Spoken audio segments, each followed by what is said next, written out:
మెదక్ పట్టణంలో గృహ ఎల్పీజీ సిలిండర్ల దుర్వినియోగంపై జిల్లా పరిపాలన కఠిన చర్యలు ప్రారంభించింది.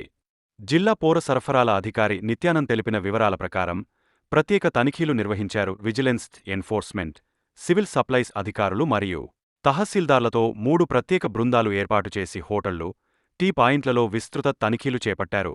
ఈ తనిఖీల్లో అక్రమంగా వాణిజ్య వినియోగానికి ఉపయోగస్తున్న 52 గృహ ఎల్పీజీ సిలిండర్లు స్వాధీనం చేసుకున్నారు.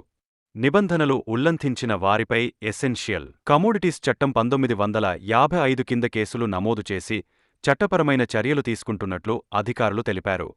గృహ ఎల్పీజీ సిలిండర్ల దుర్వినియోగం, బ్లాక్ మార్కెటింగ్పై కఠిన చర్యలు కొనసాగుతాయని హెచ్చరించారు. ఇలాంటి అక్రమాలను గమనించిన ప్రజలు వెంటనే అధికారులకు సమాచారం అందించాలని సూచించారు.